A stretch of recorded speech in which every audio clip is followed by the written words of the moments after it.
कहा है, अगर कहाँ लगी थेगरी। थेगरी जानते हैं? पुराने जमाने में जब कोई कपड़ा फट जाता था, अब इतनी व्यवस्था नहीं थी उस समय, अब तो बहुत बड़े बड़े धंधा बिजनेस होने लग गए हैं। उस समय जब किसी भी कपड़े में थोड़ा सा फट जाता था तो मैया कहती, बेटा ला इसको, कपड़े को इसमें इसी कलर का कपड़ा लेकर के और इसको सिलाई कर देती हूं मैं। तो उसको थेगरी कहते थे। अगर कहाँ लगी थेगरी दीजे फाटे आव। अगर वो थेगरी का उपाय तो हो सकता है, बन सकती है बात।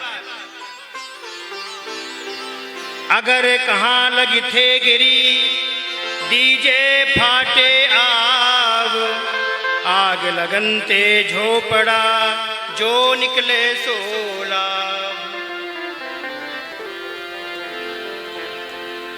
महाराज घर में आग लगी है, उसी समय आप फावड़ा लेकर के और जाएं कहीं, कोई पूछे कहाँ जा रहे हैं,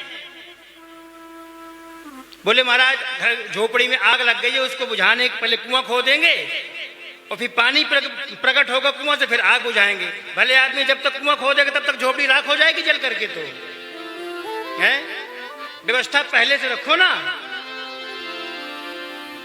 कि आग लगते ही जो तुरंत जो है डाल दो, पानी बुझ जाए। तो महाराज ये जो इच्छाएं हैं ये ऐसे ही हैं कि अगर थेगरी लग जाए, थेगरी का उपाय तो हो सकता है, लेकिन जब आसमान जो फटेगा तो उसकी क्या मजाल है किसी की कि आसमान में थेगरी लगा सके? संभव ही नहीं है। इसी प्रकार यही हाल इच्छाएं की है, जो मन में बार बार इच्छाएं आती हैं, यही हाल है। ठीक,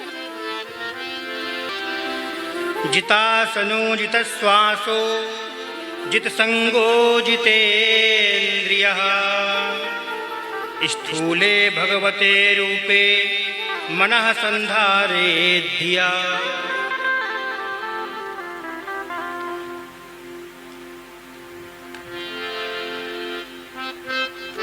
आसन को जीते,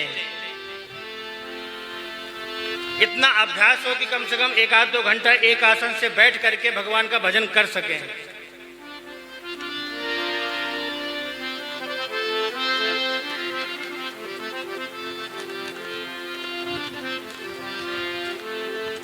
इंद्रियों को जीते कि जितनी देर तक हम बैठ सकें भगवान के भजन के लिए, उतनी समय तक मात्र हमारे चित्त में खाली भगवान का ही चिंतन हो। और श्वासों को जीते हैं। अभी बताया ना हमने कि श्वास की गिनती होती है, ऊपर दिन की गिनती नहीं होती है। तो श्वासों को कैसे जीतना होगा? श्वास श्वास में राम रट, वृथा श्वास मत खोए, ना जाने या श्वास को आवन होए न हो। श्वास श्वास में राम रखना है। हमने कल भी निवेदन किया था कि बैठ करके ही भजन जरूरी नहीं होता कि एक जगह बैठ करके भजन होता है। किसी भी स्थिति में रहे, कहीं भी रहे, रसोई में रहे, घर में रहे, रूम में रहे, ऑफिस में रहे, विद्यालय में रहे, कहीं भी रहे, मन में चिंतन तो कर सकते हैं भगवान का। मान लो अगर तेजी से बोलने में अगर कोई आपत्ति कर रहा है तो मन में थोड़ी कोई चला जाएगा, है? मन तो अपने अधीन है। जैसे हम जहां मन लगाएंगे वहां मन जाएगा हमारा। तो अगर मन लगा भगवान के चरणों में मन लगाएंगे तो वहां लगेगा। यही है श्वासों को जीतना।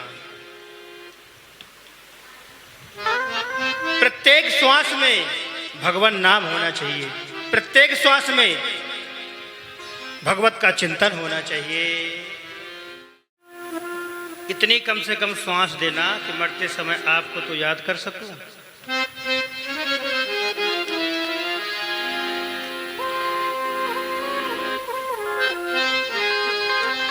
जहाँ भी देखें, जहाँ भी हमारी दृष्टि जाए, भगवत दर्शन हो।